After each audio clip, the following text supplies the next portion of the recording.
Hey all right and welcome to all in today's discussion. Now देखिए, आज के इस टॉपिक में पढ़ेंगे the Portuguese in India. Topic के बेसिस पर करेंगे ट्रेडिंग टू रूलिंग, कैसे ट्रेड किया फिर कैसे रूल किया। सबसे पहले कौन कौन से पुर्तगीज़ आए थे वो सब हम डिस्कस करेंगे। Second one is Portuguese and Mughals, उनके बीच में क्या हुआ। जो भी यूपीएससी प्रीलिम्स के लिए आपसे क्वेश्चन पूछे जाएंगे वो डिस्कस करेंगे। Next one is significance of the Portuguese, Portuguese अगर भारत में आए तो उससे हमें क्या फ़ायदे हुए। एक्चुअल में यूपीएससी प्रीलिम्स आपके एमसीक्यू बेस्ड कुछ इसी तरीके से क्वेश्चन बनाएगा। और उसके बाद रिलीजियस पॉलिसी ऑफ पुर्तगीज़ हम ख़त्म करेंगे और पुर्तगीज़ स्टेट, बहुत सारी चीज़ें हैं पुर्तगीज़ से रिलेटेड। कभी भी अब कोई भी क्वेश्चन आएगा तो आप पुर्तगीज़ से रिलेटेड कोई भी क्वेश्चन कर पाएंगे। तो स्टार्ट करते हैं आज का discussion, but without moving further. Hey all right and welcome to all. देखिए, यूपीएससी प्रीलिम्स बैच 2022 499 में पूरा बैच आपको मिलेगा। NCERT reference book, extracted notes plus videos, सभी सब्जेक्ट 13 मंथ का current affair month wise plus videos मिलेगी। लेना बहुत सिंपल है, दिए गए नंबर पर आप गूगल पे फ़ोन पे कर सकते हैं। जो भी पेमेंट करेंगे उसकी स्क्रीनशॉट सेम नंबर पर व्हाट्सएप कर सकते हैं, राइट। पेमेंट करने के बाद कुछ ऐसे व्हाट्सएप ग्रुप के बैच में आपको ऐड किया जाएगा जहां पर सभी पीडीएफ आपको लाइन वाइज मिल जाएगी, लिंक आपको सीक्वेंस वाइज मिल जाएंगे। ये अनलिस्टेड लिंक हैं, तो जब व्हाट्सएप ग्रुप में आपको ऐड किया जाएगा ये सब आपको एक साथ मिल जाएंगे। चाहे हिस्ट्री है, जो भी प्रीलिम्स के लिए आप तैयारी कर रहे हैं। ये वीडियो लेक्चर सीरीज सिर्फ प्रीलिम्स के लिए ही होगी, जो कि होने वाला है 5 जून को। आगे जितनी भी वीडियोस आप देख रहे हैं, जितनी भी पीडीएफ आप देख रहे हैं, वही सिमिलर पीडीएफ और वीडियोस आपको व्हाट्सएप ग्रुप में व्हाट्सएप के थ्रू दे दिए जाएगी। Thank you, have a nice day. But PR publication की मोबाइल एप्लीकेशन आप डाउनलोड कर सकते हैं, साथ ही साथ चैनल को सब्सक्राइब कर लीजिए और हमारी वेबसाइट एड्यूप्सा से भी आप परचेज कर सकते हैं। Thank you, have a nice day. आप हमारे सभी पीडीएफ प्लान्स ले सकते हैं नीचे दिए गए डिस्क्रिप्शन में या नीचे दिए गए कॉन्टैक्ट नंबर पर। सबसे पहले ट्रेडिंग टू रूलिंग अगर हम देखेंगे, सबसे पहले वास्को डी गामा, सभी जो पुर्तगीज़ के बारे में पढ़ते हैं। First one is the Vasco da Gama. Vasco da Gama arrived at Calicut in 1498। Hindu ruler Zamorin ने उसका वेलकम किया। Second by 1502 Vasco second visit led to the establishment of trading station, जैसे कैलीकट, कोचिन और किन्नौर उन्होंने बनाया और उस पर किला भी बना दिया गया 1502 तक। ठीक है, 1498 में वास्को डी गामा आया, हिंदू रूलर जमोरिन ने उसका स्वागत किया। इससे ज़्यादा आपसे डायरेक्ट पूछा नहीं जाएगा। 1502 से वो अपनी ट्रेडिंग स्टेशन बनाते गए, कहाँ? कैलीकट में, कोचिन में और किन्नौर में, राइट। सिग्निफिकेंस, इसका फ़ायदा क्या हुआ? Portugal unlike other traders wanted to monopolize trade in India. Simple सी बात है, जैसे ट्रेडर्स मोनोपलाइज करना चाहते थे कि सिर्फ हमारे बिके, तो उसी का सिग्निफिकेंस यहाँ पर देखने को मिला। नेक्स्ट है पेड्रो एल्वेरेज कैब्रल, ज़्यादा आपको जानने की ज़रूरत नहीं है। 1500 में उन्होंने फैक्ट्री बनाई। Embark the era of Europeans rule on Indian subcontinent. Generally देखो, अभी तक यहाँ पर जब वास्को डिगामा आया वो तो जनरली ट्रेड पे ही फोकस करता रहा। जो सेकंड जनरल आया पेड्रो एल्वेरेज कैब्रल, उसने क्या किया, यहाँ से पता चला कि इंडियन सब कॉन्टिनेंट में। बट अब जो तीसरा पॉइंट है वो यूपीएससी प्रीलिम्स के लिए अपने आप में बहुत बड़ा पॉइंट है, ब्लू वाटर पॉलिसी, जैसे कार्टेज सिस्टम भी कहते हैं। ये कौन लाया? फ्रांसिस कोडेई और एल्मीडा 1509 से 09। कार्टे सिस्टम ये होता क्या है? बहुत सिंपल है। It was naval trade license और pass issued by the authority without which trade was prohibited and this was used by Portuguese to eliminate foreign from trading in India. देखो अब क्या हुआ, पुर्तगीज इंडिया में सबसे पहले आ गए, हॉर्न ऑफ अफ्रीका से आए, यहाँ पर चेक किया और इंडिया के वेस्ट कोस्ट में आ गए। अब वेस्ट कोस्ट में आ गए, इनकी नेवी बहुत ज़्यादा पावरफुल। तो अब ये लोग क्या करेंगे, ऑलरेडी इनकी अगर नावें चल रही हैं तो सिंपल सी बात है, किसी दूसरे यूरोपियन जैसे इंग्लिश, डच, फ्रांस, इनकी नेवल जो शिप्स हैं वो चलने नहीं देंगे। तो इन्होंने कार्टेज सिस्टम बना दिया। कार्टेज सिस्टम का कहने का मतलब क्या होगा, आप टोकन लोगे तब एंट्री कर पाओगे, यानी कि कुछ टैक्स दोगे तब भारत में कुछ सामान बेच पाओगे। तो यही रहता है blue water policy, cartaz system. तो पहला गवर्नर भेजा गया, appointed by king to protect Portuguese interest, initiated the blue water policy.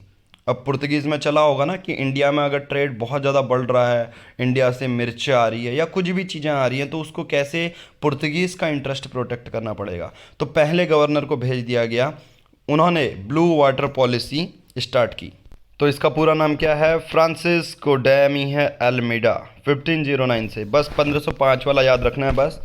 पूरे पुर्तगीज़ में आप इनका नाम भी याद, देखो वास्को डी गामा का नाम सबको याद रहता है, वो फ्रिक्वेंटली नहीं पूछा जाता, बट ब्लू वाटर पॉलिसी से रिलेटेड चाहे आप स्टेट पीसीएस करें, चाहे एसएससी करें, या कोई भी एमसीक्यू अगर आप क्वेश्चन करें तो ब्लू वाटर पॉलिसी आपसे पूछी जाती है। Francisco de Almeida, first governor appointed by king to protect the Portuguese interest, initiated the blue water policy, और इसी को कार्टे सिस्टम हमारा बोला गया था।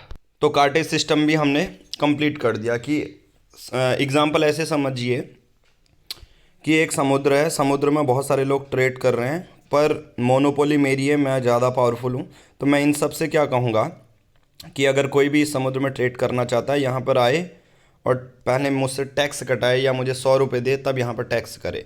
तो इनडायरेक्टली कार्टे सिस्टम उसी का मतलब रहता है। वो किसने चला दिया? फ्रांसिस डी अल्मीडा ने। नेक्स्ट है अल्फेंसो। अब ये जो धीरे धीरे गवर्नर आते हैं ना, वो कहीं ना कहीं नई पॉलिसी लेकर आते हैं, तो उनके बारे में ही डायरेक्टली पूछा जाता है।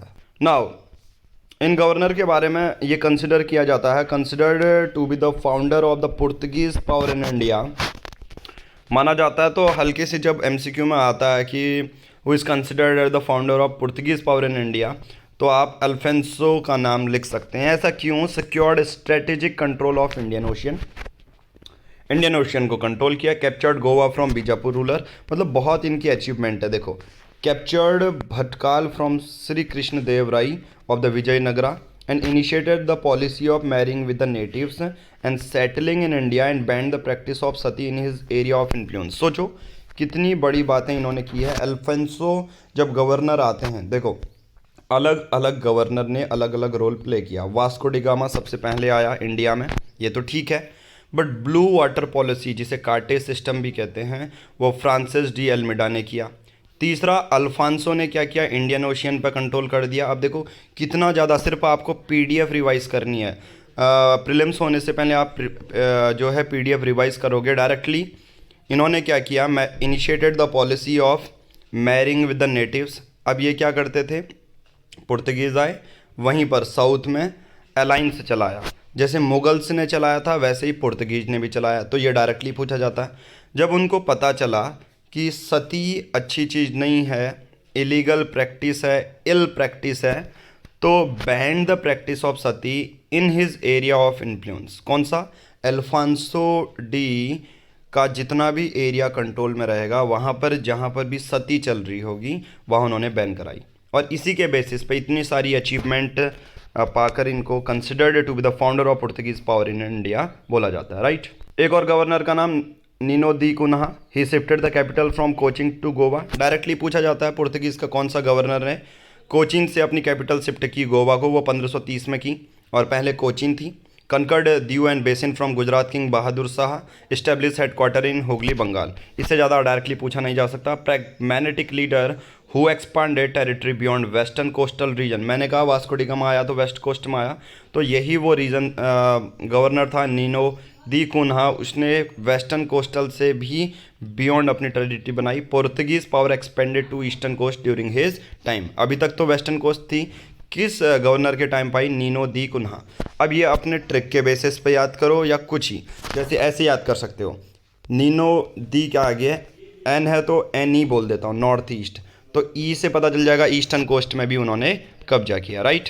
Now next topic Portuguese state. ये मैंने पूरा पढ़ा दिया है, पुर्तगीज इन इंडिया। इसमें जो जो मेन गवर्नर थे उनके आपको अचीवमेंट के बारे में बता दिया। यूपीएससी प्रीलिम्स में इससे ज़्यादा क्वेश्चन नहीं पूछे जाएंगे। नाउ नेक्स्ट बारे में बात करें हम पुर्तगीज स्टेट के बारे में कि कहाँ कहाँ तक फैला हुआ था। आपको पता होना चाहिए अगर पुर्तगीज आए हैं भारत में तो वो कहाँ तक फैले हैं। 60 miles coast of Goa from Mumbai to Daman and Diu, first one.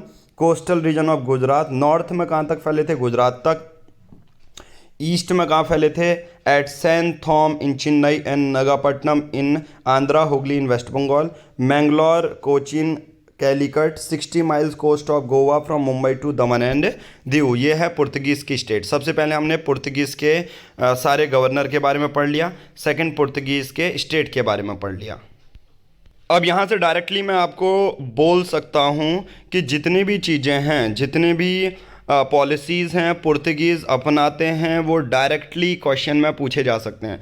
तो पुर्तगीज़ टॉपिक देखो, टॉपिक वाइज डिस्कशन कर रहे हैं। टारगेट हमारा 120 प्लस मार्क्स से है। 499 रुपीज़ में आप पूरे यूपीएससी प्रीलिम्स के पैकेज ले सकते हो, जिसमें आपको पूरी पीडीएफ मिलेगी। तो now religious policies of Portuguese जान लेते हैं।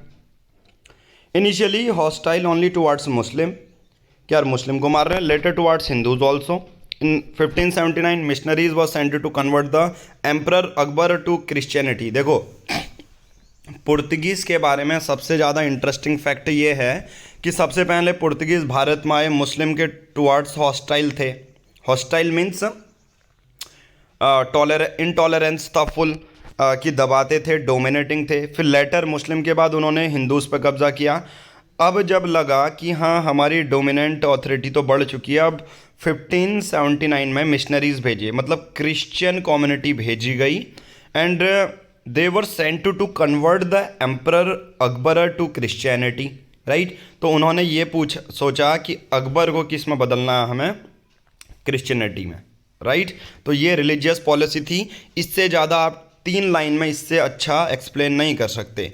Hostile towards Muslim first, later towards Hindus also. 1579 तक उन्होंने क्रिश्चियन को भेजा और कन्वर्ट कर दिया emperor Akbar to Christianity. Now next है पुर्तगीज़ एंड मुगल्स। तो 2 टॉपिक हमारे कंप्लीट हो गए। अब जो ये मैं टॉपिक करा रहा हूँ, बोल रहा हूँ, ये एनसीईआरटी से भी हैं। एक बार आप ये टॉपिक वाइज किसी भी वीडियो को हमारी देखेंगे तो सभी वीडियो के सभी क्वेश्चन आपके क्लियर हो जाएंगे। Now Portuguese and Mughals. 1632 में मुगल ने हुगली को कैप्चर्ड किया पुर्तगीज़ से। जब आते रहे ना, 1579 जब डोमिनेशन हो चुका था, अब आई पुर्तगीज़ और मुगल्स के बीच में पंगे। 1632 में जो मुगल हैं उसने कैप्चर किया Hooghly from Portuguese. Okay, now directly question कभी कभी यूपीएससी प्रीलिम्स में ऐसा भी पूछा जाता है कि चलिए रीज़न बता दीजिए, पुर्तगीज़ भारत में आए तो क्या डिक्लाइन होने के कारण थे। The first one is local factor, the other one is the outside factor. 2 चीज़ें हम इसमें डिटेल में डिस्कस करेंगे, लोकल फैक्टर और आउटसाइड फैक्टर को। सबसे पहला emergence of powerful dynasties in India, example Marathas. Local factor तो ये था यार, पुर्तगीज़ की तरह जो पावरफुल डायनेस्टी थी वो ज़्यादा पावरफुल थी। Marathas first. Reaction against Portuguese, spiritual pressure. देखिए पुर्तगीज़ क्या कर रहे थे, मिशनरीज फैला रहे थे, क्रिश्चियन मिशनरीज वो फैला रहे थे। रैम्पेड करप्शन, ग्रीड एंड सेल्फिशनेस, ये तो लोकल फैक्टर थे। आउटसाइड फैक्टर में जैसे यहाँ पर मराठास थे, वहाँ पर पर्शिया और इजिप्ट थे। Rise of English and Dutch commercial ambition, वो बढ़ रहे थे। Diversion of Portuguese colonising ambition towards the west due to the discovery of Brazil. तो ये अलग अलग फैक्टर थे। अब ये लोग क्या हुआ, डिक्लाइन क्यों हो गए, ब्राज़ील डिस्कवर हो गया तो पुर्तगीज क्या चाहेंगे, वहाँ पर भी अपना ध्यान खींचे, वहाँ पर भी। तो मतलब एक तो लोकल में मराठा, स्पिरिचुअल प्रेशर, करप्शन। ये करप्शन तो सभी का हुआ, चाहे इंग्लिश का, ईस्ट इंडिया कंपनी का, ये सब चीज़ें। Egypt, Persia, English, Dutch, Brazil की डिस्कवरी हुई तो पुर्तगीज़ डिक्लाइन हुए, क्योंकि वहाँ पर भी उनको कब्जा करना था तो अच्छे से मैनेज नहीं हो पाया, राइट। चलिए एट द एंड मैं लास्ट टॉपिक आज का करूँगा, सिग्निफिकेंस ऑफ पुर्तगीज़। अगर वो भारत में आते हैं तो क्या सिग्निफिकेंस रहा। सबसे पहले पुर्तगीज़ आए तो उन्होंने यूरोपियन एरा स्टार्ट कर दिया। पहला introduction of cannon on ship, जहाज चल रहे हैं उसमें कैनन इंस्टॉल करना किसने बताया, पुर्तगीज़ ने बताया। Introduce European art of warfare, Europeans कैसे लड़ते हैं वो मुगल्स को सीखने को मिला, मराठाओं को सीखने को मिला, साउथ के बहुत सारे स्टेट को सीखने का मिला। The art of the silversmith and goldsmith flourished at Goa, समझ में आ रहा, art of silversmith and goldsmith flourished at Goa. जो सुनार का काम होता है ये गोवा में बहुत ज़्यादा बढ़ चढ़ कर मिला। अगर पुर्तगीज़ आए तो जनरली ये लेकर आए। फिर उसके बाद पुर्तगीज़ में कार्डमम पाउडर, चिलीज़, ये सब एक्सपोर्ट इंपोर्ट जनरली पूछा नहीं जाता, पर एक क्वेश्चन आया था, पर इसमें मैंने उसमें इंक्लूड कर दिया है। चलिए पुर्तगीज़ इन इंडिया इससे ज़्यादा क्वेश्चन आपसे नहीं पूछा जाता। इसमें एक सिग्निफिकेंस आप ऐड कर लेना, ये मैंने दूसरे नोट्स में भी इंक्लूड कर दिया है, ठीक है। जब भी आप स्पेक्ट्रम पढ़ेंगे उसमें आपको देखने को मिलेंगी chillies, cardamom, right, export import वाली चीज़ें आप लिख सकते हैं। तो आज की इस वीडियो में हम इतना ही करेंगे, जहाँ पर हमने पुर्तगीज़ इन इंडिया के बारे में डिस्कस करा। सबसे पहला मेन तो था जिस गवर्नर ने जो जो चीज़ें की हैं आप उसको पढ़ें। Blue water policy, cartaz system first one, Indian ocean वाला, ठीक है। Marrying with native, sati ban कर दी गई। उसके बाद रिलीजियस पॉलिसीज़ 1579 में मिशनरीज़ लेके आए। पुर्तगीज़ स्टेट कहाँ से कहाँ तक फैला हुआ है, सिग्निफिकेंस हमने कर लिया। इस सिग्निफिकेंस में एक्सपोर्ट इंपोर्ट चिलीज़ और कार्डमोम ये सब इंक्लूड करना, राइट। आज की इस वीडियो में इतना ही। बाकी अगर आपको चाहिए पूरे कंप्लीट नोट्स ऐसे ही यूपीएससी प्रीलिम्स जो आप टारगेट कर रहे हैं 2022 के लिए, आपको सिर्फ 499 रुपीज़ में ये वीडियोस मिल जाएंगी। आज की इस वीडियो में लेना बहुत सिंपल है, आप दिए गए नंबर पर 7505134891 में, इस नंबर पर गूगल पे, फ़ोन पे कर सकते हैं। जो भी पेमेंट करेंगे उसकी स्क्रीनशॉट सेम नंबर पर व्हाट्सएप करनी है। हम आपको इसी नंबर पर व्हाट्सएप ग्रुप के थ्रू सभी PDF, सभी वीडियोस का लिंक सीक्वेंस वाइज में आपको भेज दिया जाएगा। Thank you, have a nice day.